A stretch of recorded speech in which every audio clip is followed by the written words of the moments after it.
Hello everyone, welcome back to my channel. When King Louis XVI of France and his wife Marie Antoinette welcomed their first daughter, the entire court rejoiced. This girl, Marie-Thérèse, was destined for an extraordinary life. She would survive the French Revolution and even earn Napoleon's respect, who once remarked, "This woman is the only man in the Bourbon family." After experiencing exile, she managed to return home and become one of the most influential figures in the country. In addition, Marie-Thérèse had access to the royal treasury, and her jewels deserve special attention. Today, we will focus on the tiara named after her, the Marie-Thérèse Emerald and Diamond Tiara. It is a symbol of resilience, royalty, and history. Before we begin, please support my channel by clicking the like and subscribe buttons. Thank you. Marie-Thérèse, Duchess of Angoulême, lived through one of the most turbulent periods in French history. Born as the first child of King Louis XVI and Marie Antoinette, she was given the title Madame Royale at birth. Her early years were marked by the opulence of the French court, but the brewing revolution soon changed her fate. At the age of 12, Marie-Thérèse witnessed the storming of the Bastille and the subsequent imprisonment of her family. As the political situation in France grew tenser, the royal family attempted to escape from Versailles in 1791, but were captured. In 1792, they were imprisoned in the Temple Tower. The following year, her father was executed, and her mother, Marie Antoinette, met the same fate in October 1793. Marie-Thérèse's brother, recognized by royalists as King Louis XVII, died in captivity in 1795 due to neglect. Marie-Thérèse was left isolated in prison, with only a single female companion for company. She maintained hope of reuniting with her family until the summer of 1795, when she learned the truth about their fates. Her uncles, the Count of Provence and the Count of Artois, had managed to escape France and sought refuge in other countries. In 1795, the Count of Provence proclaimed himself King Louis XVIII. Although Marie-Thérèse was not in line to inherit the throne due to Salic succession laws, her uncle recognized her importance in securing the royal lineage.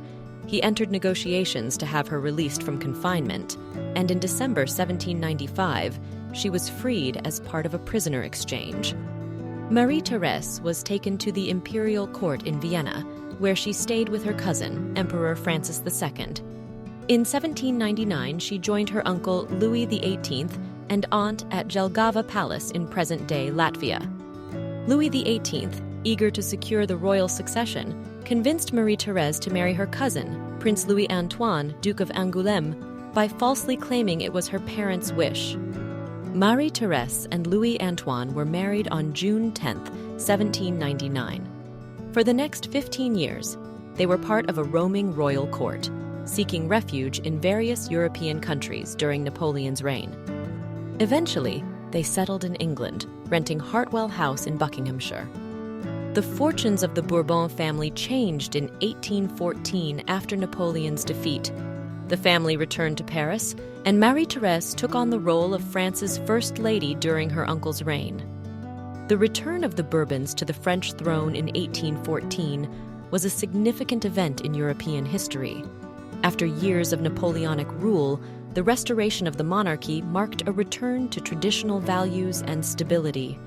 Marie-Thérèse played a crucial role in this period, serving as a symbol of resilience and continuity. In 1819, the Duchess needed a tiara that would reflect her status as the senior woman at the Bourbon court. With the restoration of the monarchy, it was crucial for her to present an image of regal splendor and stability. Maison Bapst, the prestigious firm that served as the court jeweler to the Bourbons, was commissioned to create the tiara. They used a cache of 14 emeralds from the French crown jewels, incorporating them into a design that featured elegant diamond scrolls hugging the green stones. This tiara was not only a symbol of the Duchess's high status, but also a representation of the restored monarchy's grandeur and legitimacy. One of the most tragic events during this period was the assassination of Charles Ferdinand, Duke of Berry, in 1820. The Duke was Marie-Thérèse's brother-in-law and a vital figure in the Bourbon succession. On February 13, 1820, he was fatally stabbed by a Bonapartist supporter named Louis-Pierre Louvel as he left the opera with his wife, Princess Caroline of Naples and Sicily. The assassination was a devastating blow to the Bourbon family, as it threatened the stability of the dynasty by eliminating a key male heir. Marie-Thérèse was profoundly affected by the Duke's murder.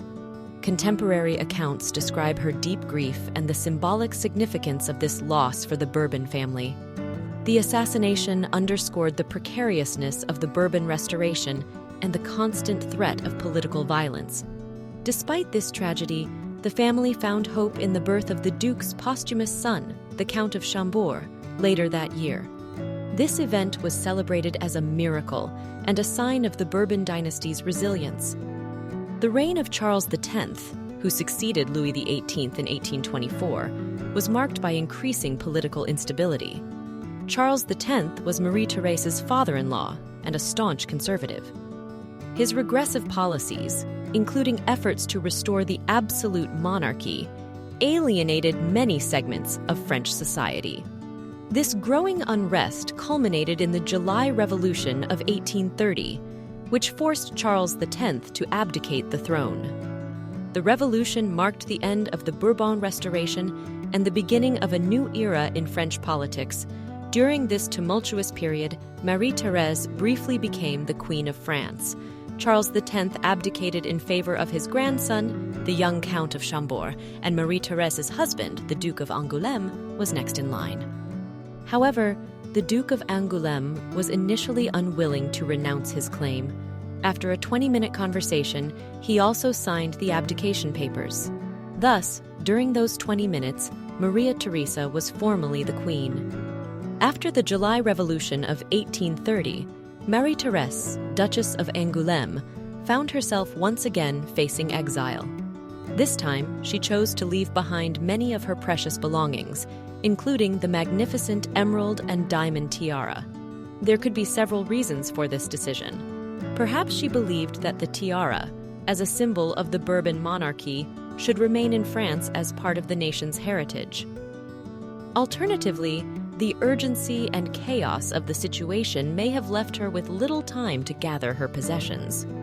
After Marie-Thérèse went into exile, the celebrated tiara remained in the French state treasury until 1848. In December 1848, Louis Napoleon, the son of Louis Bonaparte and the nephew of Napoleon Bonaparte, was elected President of France.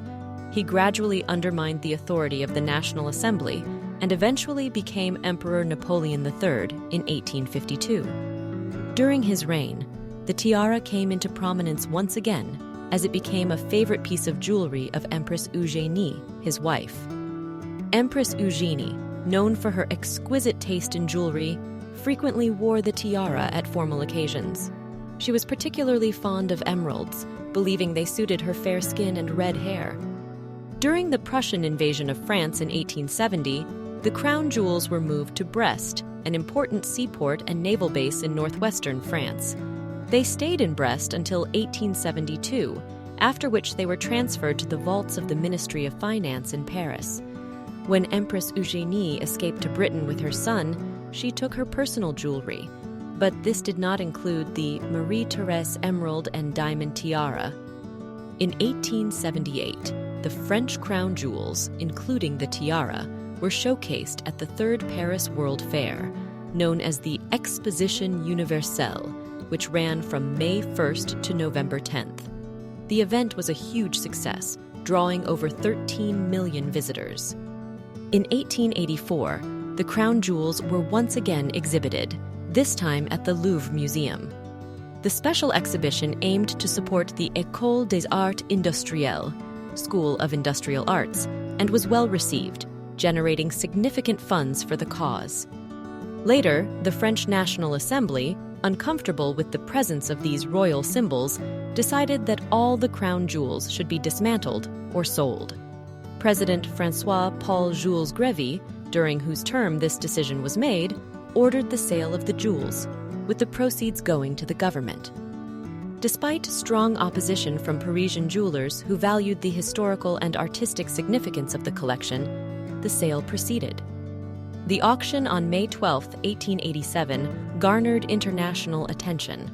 The Marie-Thérèse emerald and diamond tiara was sold, though the buyer remains unknown. It is believed that a British jeweler purchased it, as it later appeared in Britain and was owned by Wartski's jewelry firm in Grafton Street, Mayfair, London. According to Geoffrey Munn, managing director of Wartski and author of Tiaras, A History of Splendor, the tiara was in the firm's safe when he joined over 30 years ago. The firm was unaware of its historical significance, referring to it simply as an emerald and diamond tiara containing 1,021 diamonds and 44 emeralds. The Marie-Thérèse emerald and diamond tiara was placed on display at the Victoria and Albert Museum by its owner in 1982 and remained there until 2002. During this period, the tiara became a prime exhibit. It holds great historical and artistic value, being one of the few pieces from that era that has not been dismantled. The tiara remains in its original state, exemplifying the perfection and refinement of early 19th century jewelry craftsmanship.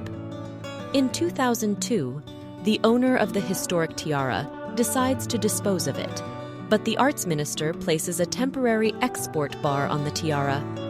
When the export bar expired without successful fundraising efforts, the owner was free to sell the tiara. Consequently, the Louvre Museum in France acquired the tiara.